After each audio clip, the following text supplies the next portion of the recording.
RL Location Automobile. Pour toutes vos locations de voitures et utilitaires en Guadeloupe, faites appel à RL Location Automobile. Avec RL Location Automobile, réservez en toute tranquillité 7 jours sur 7, 24 heures sur 24. RL Location vous propose une large gamme de voitures et d'utilitaires au meilleur prix sur le site internet www.rl-location.com. RL Location, c'est aussi l'assistance et la livraison. Pour tout renseignement, contactez-nous au 0590 10 66 87. RL Location Automobile, la location en toute simplicité. Guadeloupe, actualité. Sur la plage du Souffleur à Port-Louis, le Cabane à Biche retrouve sa fréquentation d'autrefois. Le Biche Bar Restaurant, qui a connu depuis son ouverture de nombreuses déconvenues, gardait porte close après le terrible incendie criminel survenu dans la nuit du mardi 5 novembre. Il aura fallu à son propriétaire Nicolas Sémard un peu plus d'un mois pour remettre l'établissement à neuf. Depuis le dimanche 22 décembre, il accueille à nouveau sa fidèle clientèle, mais aussi des touristes venus découvrir le lieu très prisé. Une réouverture accueillie avec beaucoup de ferveur, un reportage d'Olivier Moradel. Le beach était fermé pendant un mois, on a vu le résultat, la plage était moins fréquentée. Là on a réouvert, comme on peut voir le parking est rempli, les gens sont là, les gens sont contents, les gens sont heureux, ils sont en famille, donc nous aussi on est satisfaits. Magnifique, très bon moment passé dans ce coin charmant, très bonne cuisine, les serveurs sont au top, super accueil. Un lieu très sympathique, convivial. Nous aussi, on aime la bonne cuisine, on a bien mangé et on est proche de la plage. Les gens sont très sympathiques, le service impeccable. Donc on est très heureux d'être là aujourd'hui. Voilà. C'est la première fois qu'on vient sur Saint-Louis. On est venu en bateau et maintenant on a pris un pied à terre à la Guadeloupe et on passe de merveilleuses vacances. Voilà. Quand vous regardez son bon bitin parce que son Guadeloupéen qui monte en structure, qui cabas Guadeloupéen travail. Ça touristique, donc ça ramène quand même plus-value en commune là. Et donc on a trouvé ça bien parce que son école justice, on va toute injustice au besoin fait parce que d'autres monde viennent quand on veut habiter ailleurs et ils pas dit rien et là son Guadeloupéen ils besoin détruire, ils besoin casser. Donc son bilan qui est positif et que Guadeloupéen continue de travailler ici dedans, c'est encore plus positif. Pour rappel, l'incendiaire avait écopé d'une peine de 18 mois de prison suite à l'acte commis le mardi 5 novembre. Du côté de la Martinique, la nouvelle demande de mise en liberté de Rodrigue Petitot, leader du RPRAC, a été aujourd'hui rejetée. Condamné depuis le 2 décembre 2024 pour menace sur personne détenteur d'un mandat, celui qui est surnommé le R reste alors en détention au centre pénitentiaire de Ducos jusqu'à son procès prévu le 21 janvier 2025. Des centaines de personnes étaient venues le soutenir devant le tribunal de Fort-de-France pour cette audience à l'issue négative qui a duré plus de 3 heures. Plus que quelques jours avant le lancement d'un des événements les plus attendus de Guadeloupe. Le programme officiel du Carnaval 2025 a été dévoilé ce lundi 30 décembre par le Groupement pour la culture et le Carnaval Région Pointoise lors d'une conférence de presse à l'hôtel Fort Fleur d'Épée au Gosier. À l'ordre du jour, nouveautés, règles de sécurité. L'édition 2025 promet d'être haute en couleurs. Les organisateurs et carnavaliers se préparent à 2 mois de festivités jusqu'au jour gras, les 4 et 5 mars 2025. Regardez ces images dans le reportage de Charlie Dagonia. On essaiera de faire un show, surtout pour les élections, le 15 février à Port-de-Chanson, avec Jake et Michael Janas, pour voir comment ça pourrait se présenter. Parce que une des filles, la Miss part à Antigua, donc il faut que ça soit déjà dans le bain, pour voir comment ça se passe en Guadeloupe, que puisse affronter Antigua dans de bonnes conditions. On essaie de mettre un deuxième espace au niveau du port de Croisière pour voir qu'est-ce qu'on pourrait mettre pour le groupe après l'espace concours, un peu délaissé par la suite, mais on travaille là-dessus et chose qu'on présentera à la presse peut-être à la fin du mois de janvier. Bon, on y travaille. L'espace concours, c'est toujours le même, en espérant que le prochain carnaval 2026, on aura un autre espace parce que Cap Excellence, la ville de Pointe-à-Pitre, le projet pays du département verront le jour en Pointe-à-Pitre pour mieux agencer ce boulevard Légitimus et avoir un espace digne de ce nom. La GCCRP, je suis un enfant de la GCCRP puisque j'ai grandi avec l'association Anthurium à l'époque sur les échasses, les Moko-Zombies. Donc je suis un enfant de la GCCRP en voyageant à Sainte-Lucie depuis très jeune. Et aujourd'hui, avec toute cette expérience, être le chef d'orchestre qui va mettre en lumière tous ces talents en Guadeloupe, toute cette richesse du carnaval guadeloupéen, mais aussi notre cheval, sur lequel on s'appuie, c'est vraiment de mettre en lumière notre carnaval dans la Caraïbe. Encore une fois, la sécurité, c'est le maître mot, le maître mot du carnaval, parce que sans sécurité, les instances se posent trop de questions. Donc, nous, avec Excellence, sur les dimanches ordinaires et les jours gras, ça se goupille. Ça s'avance très bien. Sur la parade des rois, c'est OK. Avec Go Opening Carnival, c'est OK.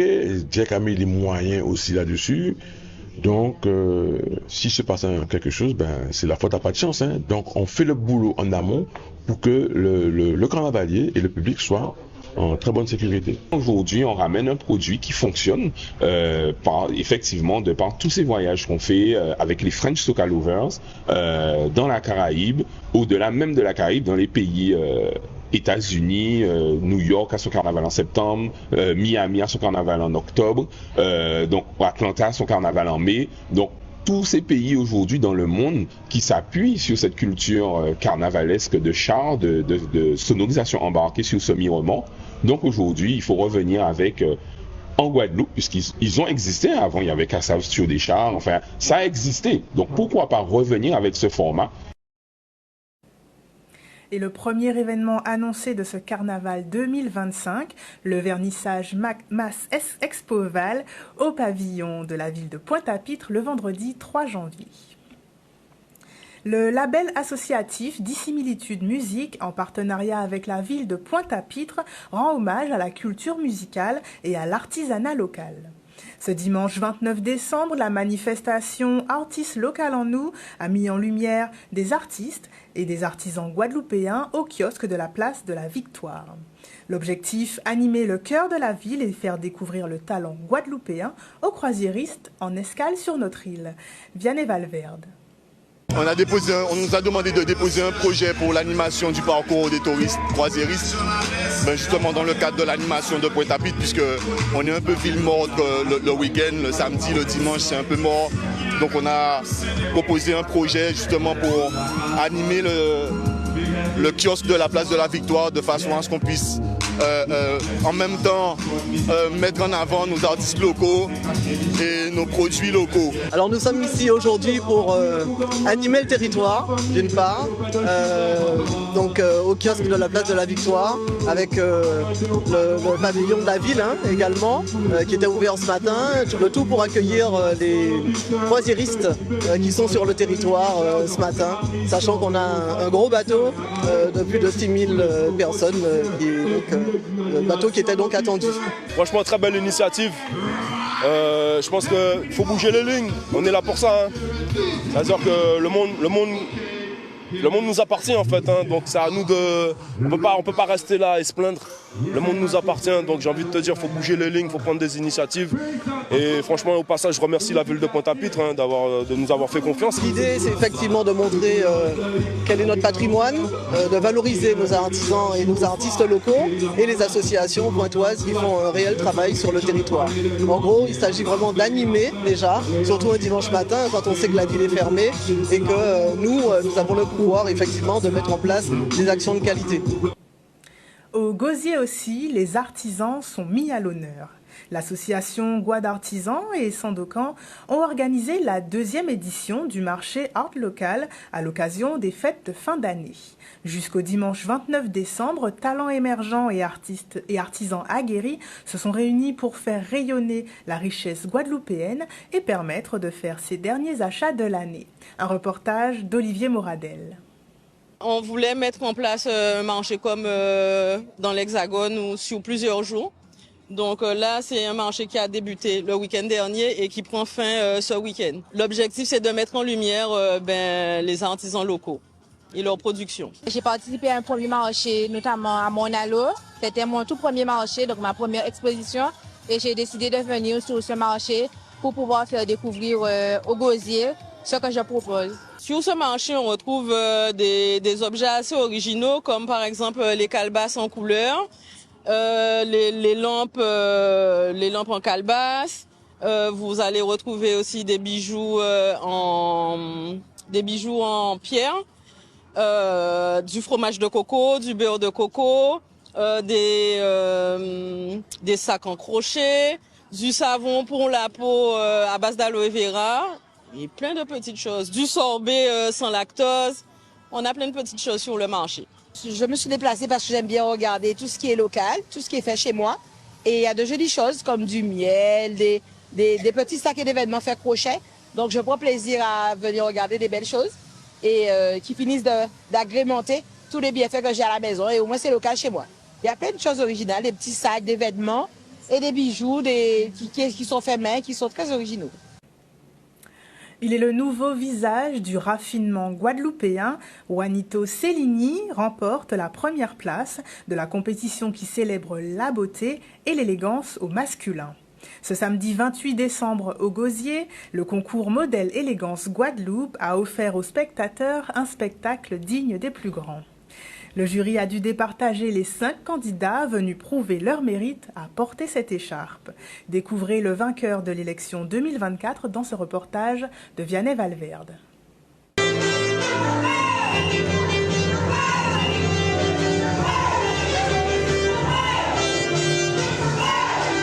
Ce soir, il y a eu l'élection de Modèle Élégance Guadeloupe. Pourquoi Modèle Élégance Guadeloupe? Un modèle n'est pas un mister. Attention, car on ne note pas uniquement les modèles sur l'aspect physique. Donc nous acceptons tout type de morphologie. Élégant pour moi, c'est un mot qui qualifie quelqu'un qui sait se comporter hors caméra et avec caméra et quelqu'un qui reste naturel. L'élégance pour moi représente déjà la beauté intérieure mais aussi extérieure. Je souhaite mettre en avant donc toute la diversité et la richesse culturelle que fait notre île, que ce soit culinairement ou que ce soit artistiquement. Et je souhaite être le porte-parole pour représenter tout le peuple qui est derrière moi. Il va représenter la Guadeloupe à l'échelle nationale, donc le 26 avril en France. Donc voilà, donc très bientôt. Et il va représenter l'élégance de la Guadeloupe à l'échelle nationale. Donc il aura des tests de culture générale, il aura également un passage en tenue traditionnelle.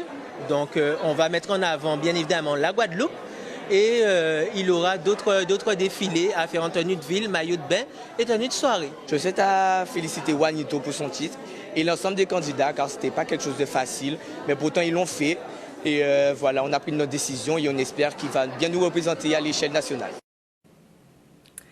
40 ans d'existence, cela se fête, et ce n'est pas l'association L'Âge d'Or qui dira le contraire. Ce samedi 28 décembre, le Club des Aînés a célébré sa 4e décennie avec un spectacle de danse et des chorégraphies complexes. L'association qui œuvre pour rompre l'isolement des personnes âgées et maintenir un lien social clôture l'année en beauté pour le plus grand bonheur des spectateurs. Nos aînés ne perdent pas le rythme et sont loin d'être à l'écart des nouveautés. La preuve avec ces images d'Olivier Moradel.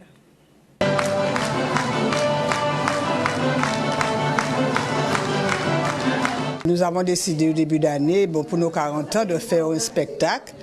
Et nous nous sommes dit, nous faisions déjà la danse de quadrille. Donc nous avons cherché autre chose pour compléter le tableau. Ce qui fait, nous avons préparé la danse Foch-Cancan et une danse sur Almirati. On avait 2 répétitions par semaine, donc le lundi et le mardi matin, 2 heures de temps. Donc c'est vrai que c'était pas évident au début, puisque justement il fallait trouver des pas qui soient adaptés à chaque personne, que chaque personne puisse retenir aussi les pas. Donc on va dire que j'avais une trame et du coup les chorégraphies se sont, on va dire, construites en collaboration avec tout le monde.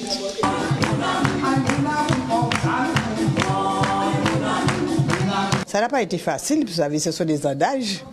Et il fallait être présent de temps en temps. Il fallait compter aussi avec la fatigue, la maladie et tout. Mais nous avons tenu bon, on a été assez présents quand même. Et notre coach, qui est jeune, l'INSEE, elle a eu beaucoup de patience avec nous. Au début, surtout quand on commence à prendre de l'âge, on a des trous de mémoire. Donc la technique que j'avais trouvée, c'était de faire des vidéos pendant les répétitions, de les envoyer sur un groupe, puisque oui, elles ont un certain âge, mais elles ont tout WhatsApp. Donc voilà, elles pouvaient voir chez elles leurs vidéos, leurs prestations, revoir, répéter, et puis voilà, pour qu'après, aux séances d'après, qu'on puisse continuer le travail. Les habitants du quartier de Lacroix aux Abîmes s'unissent autour du sport et de la compétition. Les jeunes et leurs aînés se sont affrontés dans une ambiance conviviale lors d'un tournoi de basket organisé ce week-end. Tous ont apprécié et félicité cette initiative qui a été l'occasion d'un moment de partage. Un reportage de Vianney Valverde. Aujourd'hui, nous Lacroix aux Abîmes, d'accord, plus précisément à Montfleury. Et aujourd'hui, nous avons une petite manifestation qui est moins organisée à l'aide de quelques amis et quelques associations, quelques entreprises qui alentourent nous et qui ont nous force là. Là, nous avons une petite manifestation en basket, concours de traction, concours de lancer franc et concours de 3 points. Et c'est ça nous avons partagé entre nous aujourd'hui avec ces jeunes-là et les plus grands. Je trouve que c'est quelque chose qui est important parce que ça permet aux jeunes de venir et de pouvoir jouer en 3v3 en ayant un vrai contexte. Donc c'est intéressant. Nous, on a l'habitude de faire des souhaits sur le terrain au niveau de Sonis. On a toujours organisé des petits tournois, des petits trucs, etc. Entre nous, on a essayé de faire ce qu'on veut. Des fois, on joue au badminton, on fait des trucs. Et c'est vrai que là, moi, je trouve que c'est super sympa. J'ai décidé de passer aujourd'hui, de sacrifier ma journée parce que c'est vrai qu'il essaie de faire beaucoup de choses, quel que soit au niveau musculation, etc.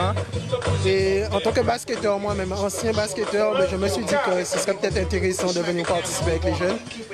Et puis voilà. C'est bien d'avoir des petits tournois de jeunes qui se déroulent dans les quartiers de Pointe-à-Pitre.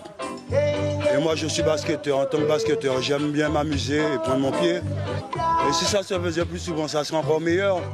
Comme ça, les jeunes iront plus loin.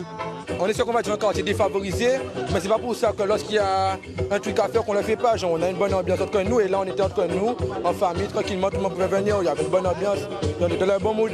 L'enjeu, c'est que nous retrouvions ensemble, tu vois. Et surtout que ces jeunes-là, amusez-vous. Que nous mettent quelques lots, quelques prix pour que l'œuvre nous finisse ça là, que nous trouvions valoriser, comme ça veut dire. Il y a un petit valide par rapport à cet amusement là nous fait là.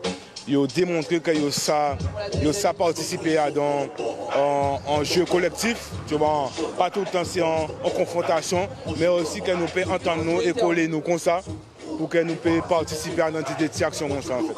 Outremernews.fr, le site de l'actualité Outre-mer, 24 heures sur 24 et 7 jours sur 7.